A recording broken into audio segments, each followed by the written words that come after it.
कहानी की शुरुआत होती है एक घर से, जहां हमें दो बहनें कैटी और बेका को दिखाया जाता है। बेका कैटी को एक ऐसे टेप के बारे में बताती है जिसे देखने के बाद टेलीफोन बजता है और एक लड़की की आवाज़ आती है जो कहती है 7 दिन, और उस टेप को देखने वाले इंसान की मौत 7वें दिन हो जाती है। तभी कैटी बेका के सामने ये कन्फेस करती है कि उसने वो टेप अपने बॉयफ्रेंड और कुछ दोस्तों के साथ देखा है और आज उसका 7th डे है। लेकिन बेका को ये एक मजाक लगता है और वो कहती है कि ऐसा कुछ नहीं है, ये बस एक अफवाह है।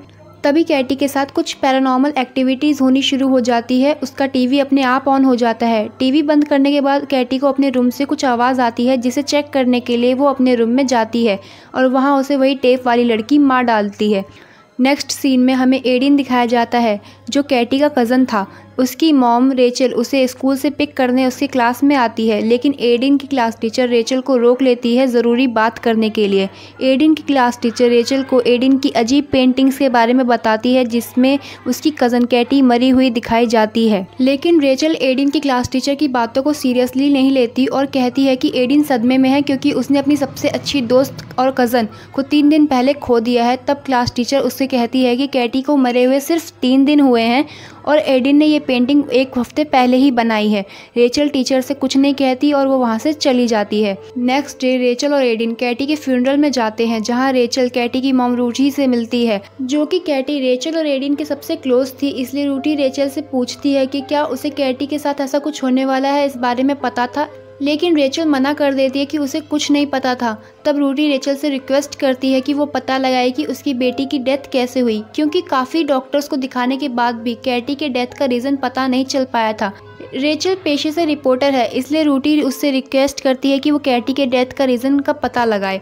रेचल कैटी के रूम में जाती है, जहां उसे एक फ़ोटो स्टूडियो का एड्रेस मिलता है और उसके बाद रेचल कैटी के फ्रेंड्स से पूछताछ करती है, जहां उसे ये पता चलता है कि कैटी के बॉयफ्रेंड की भी डेथ हो चुकी है। Next day Rachel photo studio में जाती है, जिसका एड्रेस उसे कैटी के रूम से मिला था। वहाँ वो कैटी की फ़ोटोग्राफ्स कलेक्ट करती है, उन्हें देखने लगती है। उन फोटोग्राफ में से एक फ़ोटोग्राफ ऐसी होती है जिसमें सभी का फेस बिगड़ा हुआ था। उसके बाद रेचल उसी गेस्ट हाउस में रहने जाती है जहाँ कैटी और उसके दोस्त घूमने गए थे। रिसेप्शन में बिल पेमेंट के टाइम पे उसकी नज़र एक वीडियो टेप पर जाती है। ये वही वीडियो टेप होता है जिसे देखने के बाद 7 दिन के बाद मौत हो जाती है। रेचल उस टेप को ले जाती है और उस टेप को देख लेती है। तभी उसका टेलीफोन बजता है और एक लड़की कहती है 7 दिन। इसके बाद रेचल वापस अपने घर आ जाती है और वो इस टेप के बारे में अपने एक्स बॉयफ्रेंड नोआ को बताती है, लेकिन नोआ उसकी बातों पर यकीन नहीं करता। तब वो उसे अपनी पिक्चर्स क्लिक करने के लिए कहती है, जिसमें उसकी शक्ल भी उसी तरह बिगड़ी हुई थी जिस तरह कैटी और उसके फ्रेंड्स की बिगड़ी हुई थी। लेकिन नोआ को बिलीव नहीं होता और वो भी उस वीडियो टेप को देखने के लिए कहता है। टेप देखने के बाद टेलीफोन बजता है, लेकिन रेचल उस कॉल को रिसीव नहीं करती और नोआ रेचल के रिक्वेस्ट करने पर उसकी हेल्प करने के लिए रेडी हो जाता है। और नोआ कहता है कि तुम मुझे उस टेप की कॉपी बनाकर दे दो, और रेचल उसे उस टेप की कॉपी बनाकर दे देती है। नोआ उस टेप पर रिसर्च करता है, लेकिन उसे कोई क्लू नहीं मिलता कि वो कब और कैसे बनी है। दूसरी तरफ रेचल भी उस वीडियो टेप पर रिसर्च करती है और उसे उस लेडी की ग्रुप फोटो मिलती है जो उस वीडियो टेप में थी। उस लेडी का नाम एना मॉर्गन होता है और रेचल को काफ़ी रिसर्च करने पर पता चलता है कि एना मॉर्गन हॉर्स को पालती थी और हॉर्स रेस करवाती थी। लेकिन कुछ समय बाद उनके घोड़े बीमार पड़ गए और उनकी मौत हो गई पानी में डूबने के कारण, और उसके बाद एना मॉर्गन ने भी सुसाइड कर लिया। फिर रेचल एक ऑडियो विजुअल रिसर्च रूम में जाती है, जहाँ फुटेज को काफ़ी हद तक क्लियर करके देखा जा सकता है और रेचल को वीडियो टेप में एक लाइट हाउस दिखाई देता है। और तभी रेचल के नोज से ब्लीडिंग होने लगती है और वहाँ से वो चली जाती है।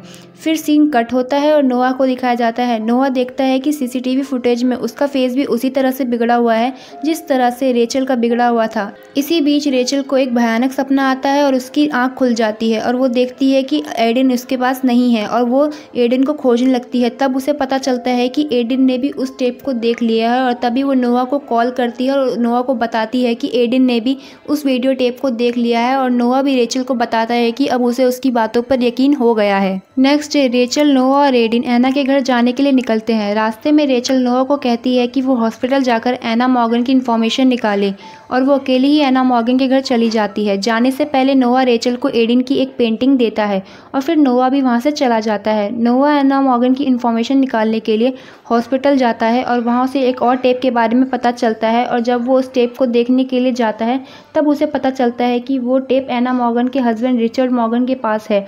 दूसरी तरफ रेचल एना मॉर्गन के घर जाती है जहां उसे एना का हस्बैंड रिचर्ड मिलता है। रेचल रिचर्ड से उस टेप के बारे में पूछती है और उसकी वाइफ और उन घोड़ों के बारे में भी पूछती है, लेकिन रिचर्ड उसे कुछ भी नहीं बताता और उसे वहां से जाने के लिए कहता है। जाते वक्त रेचल एडिन की पेंटिंग देखती है जो जाते वक्त नोआ ने रेचल को दी थी। उस पेंटिंग में वही घर होता है जिसके बाहर वो खड़ी होती है। तब रेचल उस पेंटिंग के बारे में एडिन से कॉल पर पूछती है और एडिन बताता है कि ये पेंटिंग उसने उस टेप वाली लड़की के कहने पर ही बनाई है।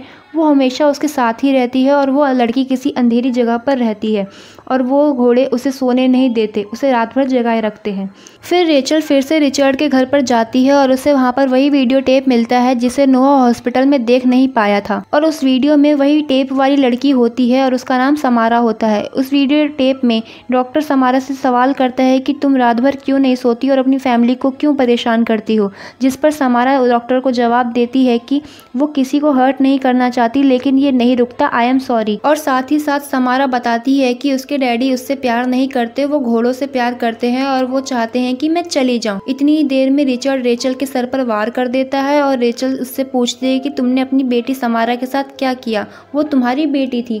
तब रिचर्ड बताता है कि वो उसकी बेटी नहीं थी और उसकी वाइफ एना कभी भी बच्चा पैदा नहीं कर सकती थी और वो अपने आप को इलेक्ट्रिक शॉक से मार डालता है। और तभी वहाँ नोआ आ जाता है और उन दोनों को एक घर दिखाई देता है जहाँ समारा रहा करती थी।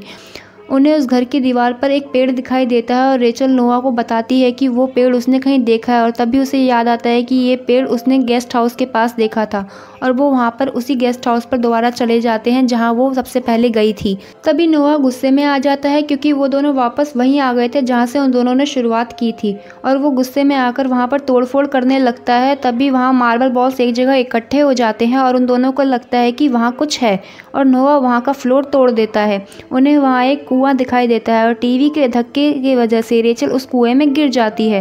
रेचल जब उस कुएं में होश में आती है तब समारा उसे अपने पास्ट में ले जाती है और दिखाती है कि किस तरह समारा को उसकी मॉम एना ने मार कर कुएं में फेंक दिया था, लेकिन वो मरी नहीं थी, वो वहाँ जिंदा थी, लेकिन उसकी मॉम ने उस कुएं को बंद कर दिया था। उसके बाद रेचल को समारा की बॉडी मिलती है। नोआ रेचल को बाहर निकाल लेता है और समारा की बॉडी को पुलिस के हवाले कर देता है और चर्च वाले समारा की बॉडी को दफना देते हैं और नोआ को रेचल को लगता है कि सब ठीक हो गया है। और नेक्स्ट डे रेचल अपने घर चली जाती है और नोआ भी अपने काम पर लग जाता है। सुबह होते ही एडिन रेचल से पूछता है कि उस लड़की का क्या हुआ। तब रेचल उसे बताती है कि हमने उस लड़की को आज़ाद कर दिया है, अब वो हमें परेशान नहीं करेगी। तब एडिन कहता है कि तुम्हें उसे आज़ाद नहीं करना चाहिए था और एडिन के हाथ पर भी वही निशान दिखाई देता है और उसके नोज से ब्लीडिंग होने लगती है। अब रेचल जान जाती है कि अभी सब कुछ ठीक नहीं हुआ है और वो नोआ को कॉल करती है और उसके घर जाती है। दूसरी तरफ नोआ के साथ पैरानॉर्मल एक्टिविटीज़ होनी शुरू हो जाती है और उसे वही टेप वाली लड़की अपनी टीवी से बाहर आती हुई दिखाई देती है। नोआ अपने आप को बचाने की काफ़ी कोशिश करता है लेकिन वो समारा उसे मार डालती है। जब रेचल नोआ के घर पहुंचती है तब वो उसे मरा हुआ पाती है और रेचल अपने घर आकर रोने लगती है और उस वीडियो टेप को जला देती है और सोचने लगती है कि उसने ऐसा क्या किया था जो नोआ ने नहीं किया था और वो मर गया लेकिन वो बच गई। तब उसे याद आता है कि उसने टेप की कॉपी बनाकर नोआ को दी थी और समझ जाती है कि जो भी इंसान इस टेप की कॉपी बनाकर किसी और को दे दे तो वो इंसान बच जाएगा जिसने इस टेप को पहले देखा होता है।